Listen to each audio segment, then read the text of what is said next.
Nomor 46, Muhammad tertarik untuk melakukan penelitian yang dapat bermanfaat untuk banyak pihak. Maka Muhammad benar-benar melakukan secara jujur, objektif, dan sesuai fakta terhadap topik yang dikerjakannya. Cara penemuan topik yang dilakukan Muhammad adalah di dalam penelitian sosial terdapat kriteria pemilihan topik. Setidaknya kriteria maksud adalah kriteria yang baik. Kita akan lihat bagaimana kriteria maksud itu. Setidaknya ada 5 poin yang harus kita bisa kenali. Yang pertama adalah 1, bahwa topik penelitian tersebut sesuai dengan minat peneliti. Setidaknya kita pahami karena dengan itu peneliti akan bersemangat untuk bisa menyelesaikannya. Yang kedua tentu saja adalah bagaimana ketersediaan data yang cukup, karena tentu saja di situ menjadi bagian dari proses analisis sampai kemudian menghasilkan kesimpulan yang baik. Kemudian yang ketiga adalah tentu mengukur kemampuan si peneliti sendiri. Ada tenaga, bahkan waktu, bahkan biaya. Nah, yang keempat, tentu saja salah satu bagian penting dari penelitian yaitu bagaimana penelitian tersebut memberikan manfaat atau kegunaan praktis. Dan yang kelima atau yang terakhir adalah menghindari duplikasi pengetahuan. Maka dari 5 kriteria ini kita akan memilih mana yang paling relevan menggambarkan apa yang diilustrasikan yang dilakukan oleh Muhammad dalam penelitiannya.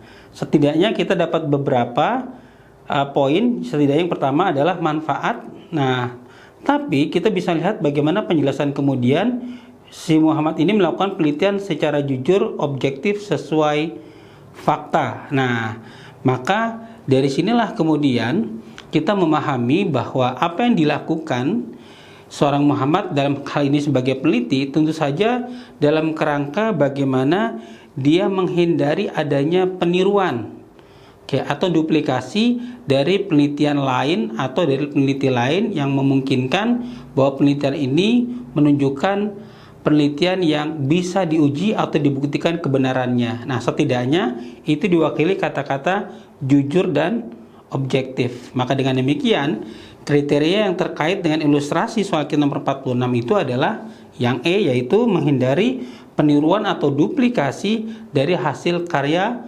orang atau peneliti yang lain. Maka jawaban kita adalah yang E. Nomor 47, perhatikan data di bawah ini. 1, sebanyak 30% siswa memilih ekskul kerohanian. Kedua, siswa cenderung tidak suka model ujian membuat karya ilmiah. 3, lebih dari setengahnya siswa menggunakan transportasi umum untuk menuju sekolah. Keempat, kegiatan pensi atau pentas seni sekolah selalu meminta iuran dari siswa. Yang kelima, ada 20 sekolah yang mengikuti OSN cabang renang. Berdasarkan sifatnya yang merupakan data kuantitatif adalah di dalam penelitian sosial kita bisa melihat sifat atau apa yang kemudian kita sebut dengan istilah bagaimana penelitian tersebut menyajikan data atau bagaimana data disajikan. Nah, tentu saja ada 2 sebagaimana kita tahu. Sebagaimana pendekatan dalam penelitian, maka penelitian jika kita lihat perbedaan dari apa yang kemudian dilaporkan atau disampaikan atau dianalisis, maka kita menemukannya 2, yaitu kualitatif atau kuantitatif. Nah, kualitatif secara sederhana adalah penelitian yang bentuk penyajian dalam bentuk uraian atau pernyataan. Nah, sementara kuantitatif bagian dari bentuk data yang disajikan berikut dengan analisisnya itu menggunakan angka atau statistik. Maka ilustrasi atau 5 pernyataan yang bisa kita pilih terkait dengan makna dari sifat atau bagaimana penelitian disajikan atau bagaimana data disajikan, maka jawabannya adalah kita dapati di poin yang pertama atau 1, kemudian yang ketiga dan yang kelima. Jelas pernyataan tersebut mewakili bentuk pernyataan atau bentuk penelitian yang disajikan dalam bentuk angka atau statistik. Dengan demikian jawaban kita adalah yang E. Nomor 48, Ahmad tertarik untuk melakukan penelitian etnologi suku bangsa Ngada. Flores. Ahmad melakukan penelitian di Jakarta dengan mencari literatur, jurnal, buku, majalah, dan dokumen. Metode dan teknik pengumpulan data dipilih oleh Akmal karena baik, di dalam penelitian sosial kita mengetahui ada sejumlah instrumen atau yang disebut sebagai metode pengumpulan data. Nah, adapun yang dilakukan oleh Ahmad dengan dia mencari literatur, jurnal, buku, majalah, dokumen, ini mengingatkan kita tentu bagaimana data atau bagaimana Ahmad memperoleh data yang terkait dengan objek penelitiannya. Nah, istilah terkait dengan bagaimana penelitian sosial memperoleh data atau peneliti memperoleh data itu kita kenal dengan istilah primer dan sekunder. Primer tentu saja adalah menjadi bagian dari penelitian di mana si peneliti terjun langsung ke lapangan, bertemu dengan narasumber atau responden, bahkan informannya. Nah, sementara kalau istilah sekunder mengacu pada bagaimana peneliti mendapatkan data dalam bentuk dokumentasi.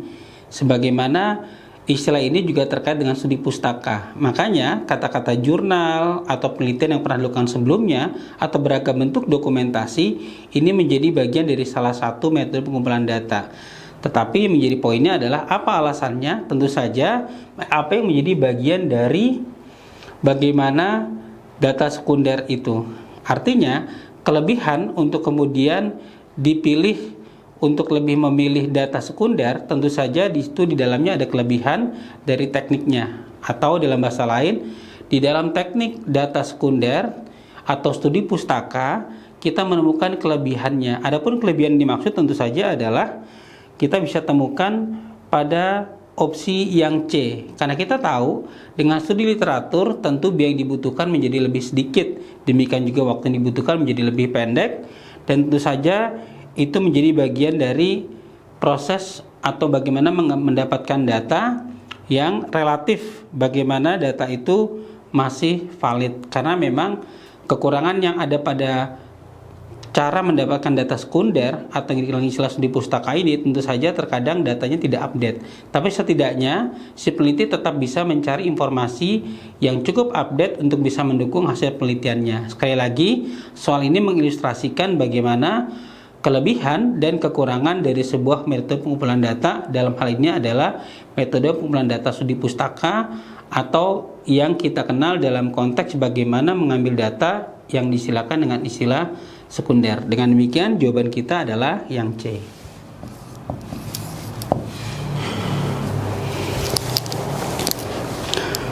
Nomor 49, judul penelitian, pengaruh tayangan sinetron terhadap prestasi akademik siswa SMA.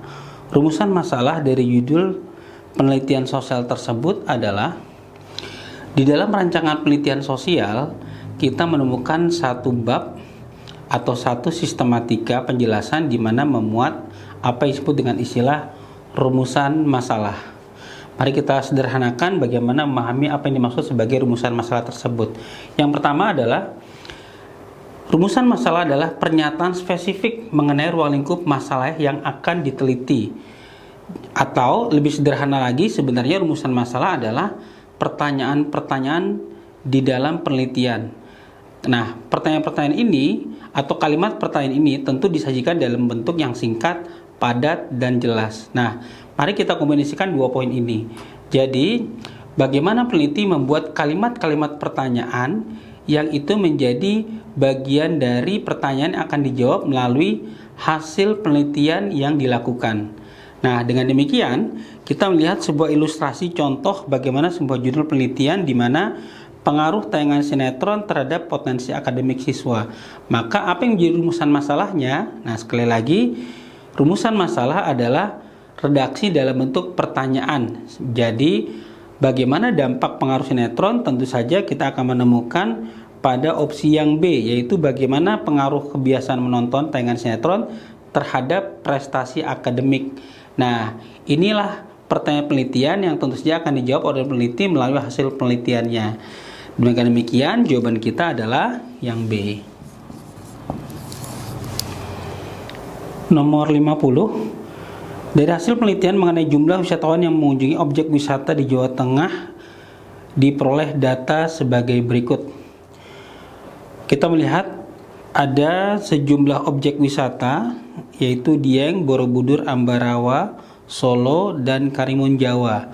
Kemudian kolom di sebelah kanannya kita lihat bagaimana sejumlah atau deretan angka atau jumlah para wisatawan yang dikelompokkan menjadi wisatawan Nusantara atau domestik, kemudian wisatawan asing yang ada di sebelah kanannya. Nah, ujung di kolom tersebut adalah total dari wisatawan di antara keduanya. Nah, hal ini terkait dengan pertanyaan ditinjau dari jumlah wisatawan di setiap objek wisata, maka data di atas dapat diinterpretasikan sebagai berikut.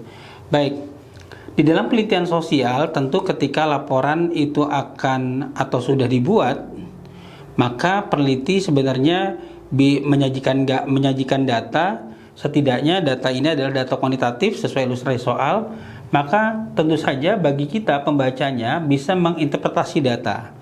Nah, interpretasi data adalah kegiatan memberikan suatu makna terhadap atau dari adanya suatu data yang telah dikumpulkan oleh peneliti. Jadi, data kuantitatif tadi terkait dengan informasi jumlah total kunjungan wisatawan asing dan Nusantara. Nah, dari perbandingan jumlah inilah yang kemudian nanti kita bisa melihat atau memaknai kira-kira jumlah wisatawan mana yang paling banyak mengunjungi sejumlah objek wisata dimaksud.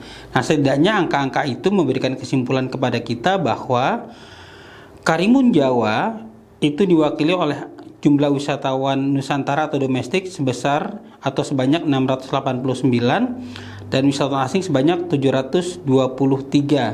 Nah, tentu saja ini menjadi sebuah data yang relevan setidaknya dari opsi jawaban yang diberikan. Nah, ini disebut dengan istilah interpretasi data atau memberikan makna dari data yang disajikan. Kebetulan data yang disajikan dalam bentuk kuantitatif, maka kita bisa melihat perbandingan jumlah tersebut, yaitu objek wisata di Karimun Jawa, di mana kita mendapati jawaban itu ada pada opsi yang E. Jadi interpretasi data terhadap data yang disajikan oleh peneliti tadi adalah jumlah wisatawan asing yang datang ke Karimun Jawa lebih banyak daripada wisatawan Nusantara atau domestik. Nah, dengan demikian jawaban kita adalah yang E.